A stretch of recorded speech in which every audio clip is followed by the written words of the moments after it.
All right, these first ones, super easy. It just says to identify the number of solutions or zeros. So number 4, 5y cubed minus 3y squared plus 8y equals 0. So how many zeros or solutions should we expect to see out of this one? 3.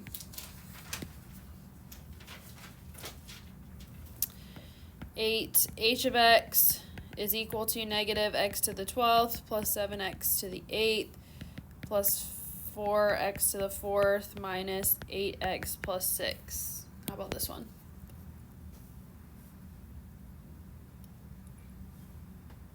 How many zeros? 12.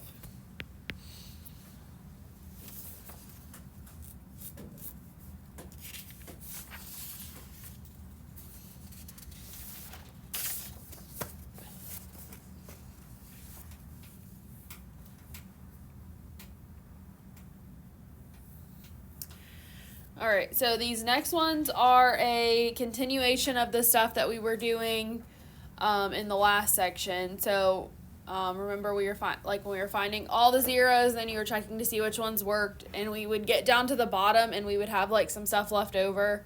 That could potentially produce some complex zeros or some irrational ones depending on the situation. And so we're going to be going through and finding those other zeros now, the complex ones and stuff like that. So just a continuation of what we were doing. So these instructions say to find all zeros. So before it said all real zeros, so now we're finding all zeros. So 14 f of x equals x to the 4th plus 15x squared minus 16.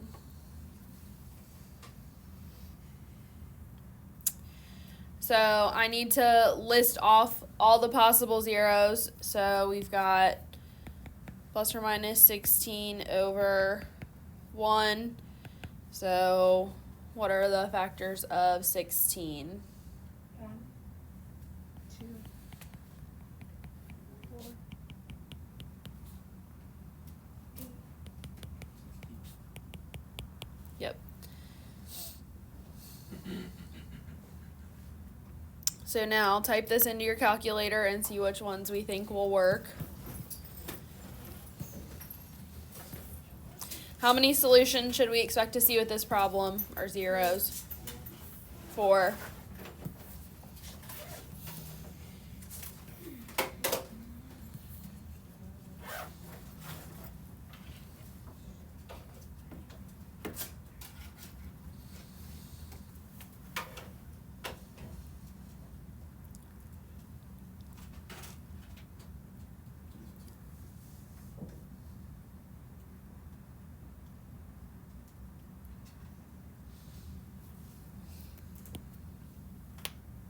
Once you have it, tell me which ones you think are. What'd you say? -1 and 1. Okay, -1 and 1. So, that means we should probably have some irrational ones or complex ones. So, I'm going to set up synthetic. Make sure you note that the x cubed term is missing and the x term is missing, so I need to make sure I put that in when I do my synthetic. So -1, and I've got 1, 0, 15, 0, -16. Bring down the 1. -1 plus 0 is -1 times -1 is 1. Plus 15 is 16, times -1 is -16, times -1 is 16, minus 16 is 0, so that one worked. So that means that x is equal to -1 is one of my zeros. So this was an x to the 4th term. I'm going to keep up with this because when I get to the bottom, I'm going to have to know. So this is now going to be an x cubed term. I'm going to have 1 in the box, and then I'm going to use this bottom line here. So 1, -1, 16, and -16. So bring down the 1, times 1 is 1, minus 1 is 0, times 1 is 0, plus 16 is 16, times 1 is 16, minus 16 is 0. So that one also worked. So you changed to x cubed. Or Well, x it squared. reduces down every time. Yeah, so the next one will be x squared. So that tells me that x equals 1 is also a 0.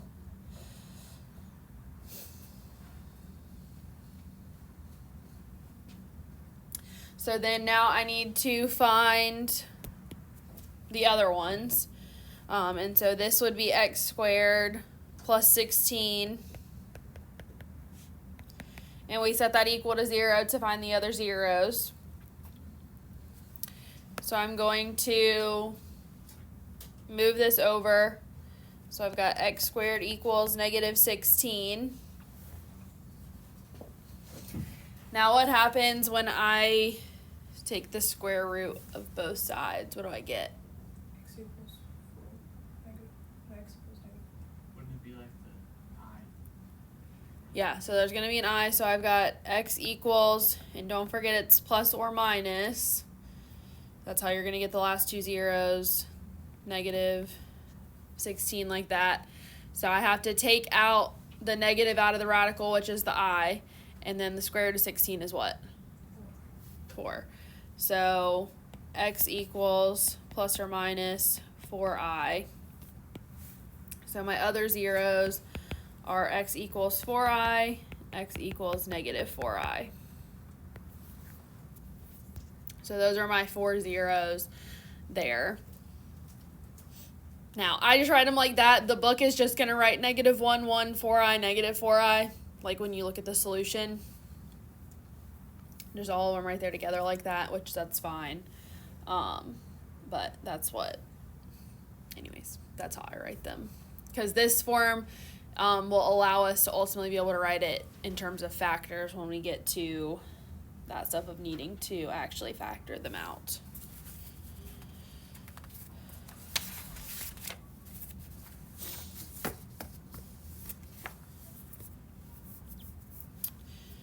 All right.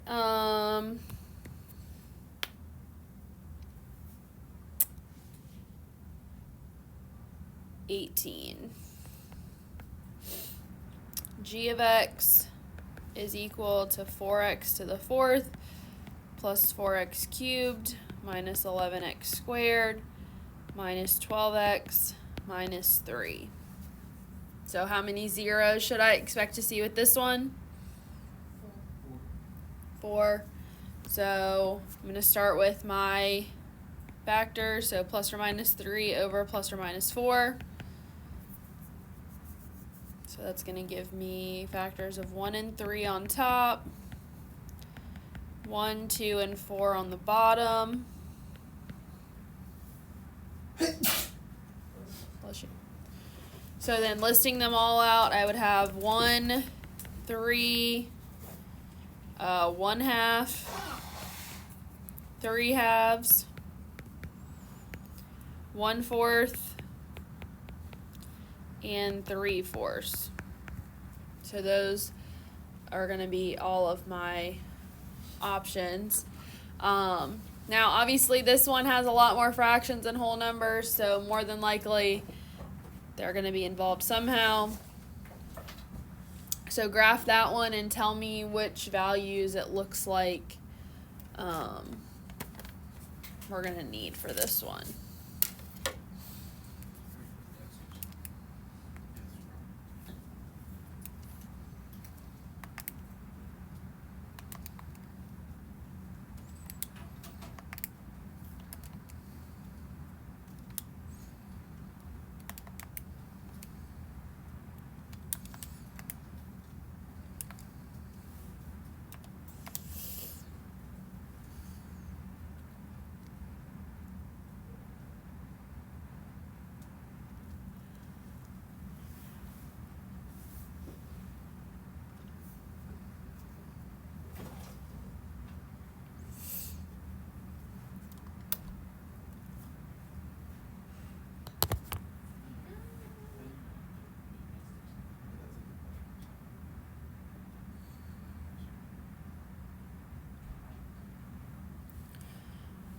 All right, so this graph right here is what yours should look like.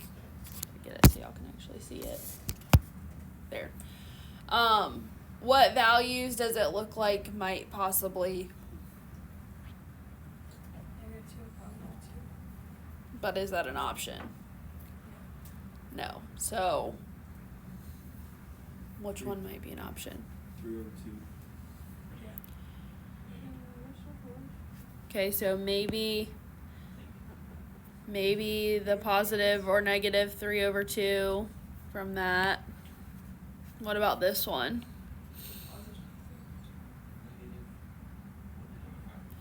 -1/2. That's an option.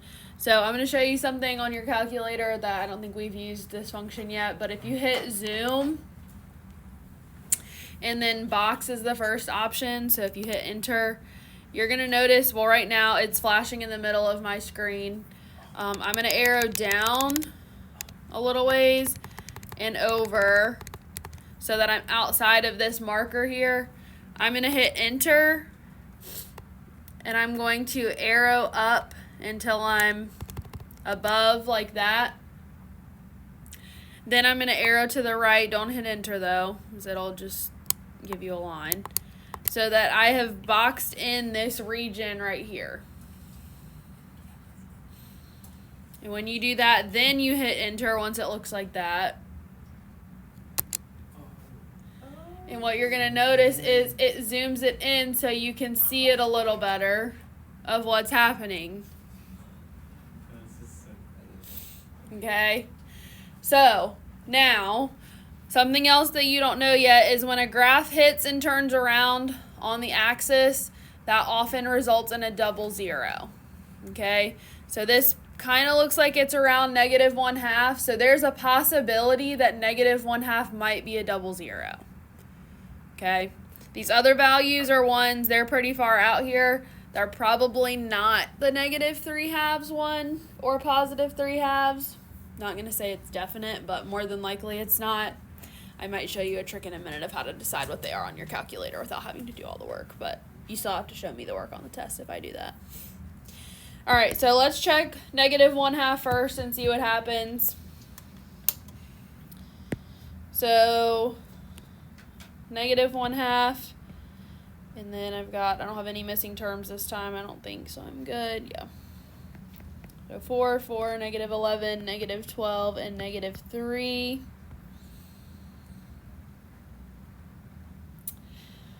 So I bring down the 4, and with fractions and synthetic, you just got to make sure you're careful. 4 times -1/2 would be -2, plus 4 would be 2, times -1/2 would be -1, minus 11 would be -12, times -1/2 is going to be a +6, minus 12 would be a -6, -6 times -1/2 is going to be a +3, minus 3 is 0. So one of my zeros here is x equals -1/2. Now, since I know that when a graph turns around right on the axis like that, there's a chance that it can be a double zero, I am going to try -1/2 again and see, because 3/2, that the lines on here look like they're a little past that, so that's probably not going to be it. But when we were zoomed out, it looked like it could be, but when we zoom into it, it kind of shows us where it really is. So I'm going to try -1/2 again and see if it happens to be a double zero. I'm also going to note this was x to the 4th, so it's now x cubed. So I've got 4, 2, -12, -6.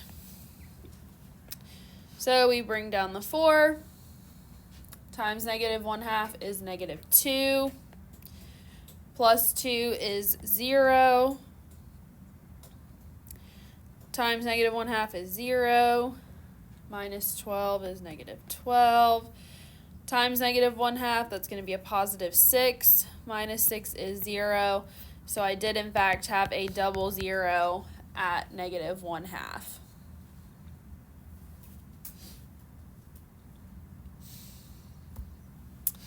So now, this is an x squared term, so I'm left with 4x squared minus 12 equals 0. I can take a 4 out of everything, or well, I can do that, or I can move the stuff over. Let's just move it over, it makes it easier. So I'm going to add the 12 over, so 4x squared equals 12, x squared equals 3. Take the square root, I get x is equal to plus or minus the square root of 3. And so I've got zeros at x equals positive square root of 3 and x equals negative square root of 3. And those would be my 4 zeros for this one.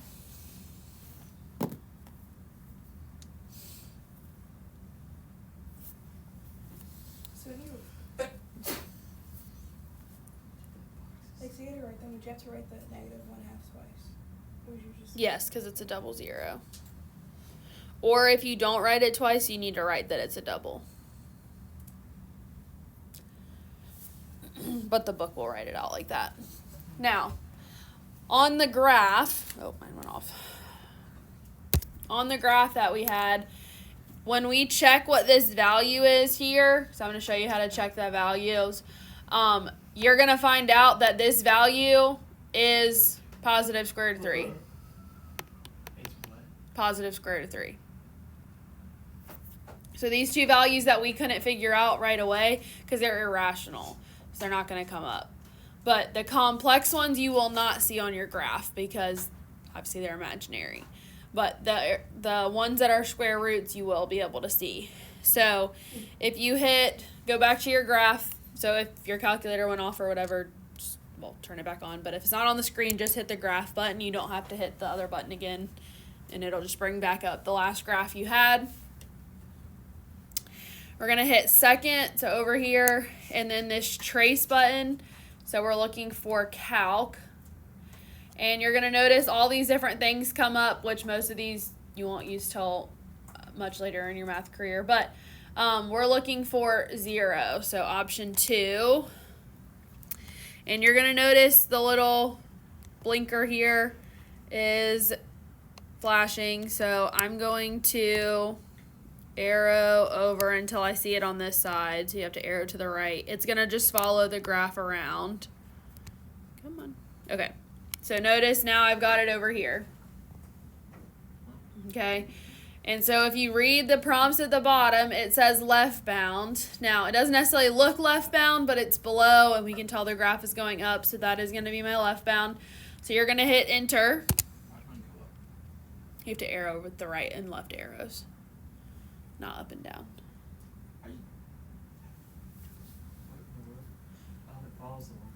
Yeah. So it takes a second. But you'll notice as I move the blinker, right? Well, it's not doing it as well over here, but as I move the blinker, the X values increase and decrease as it goes, and obviously the Y values as well. So I did left bound below the X axis, so right bound's going to be above.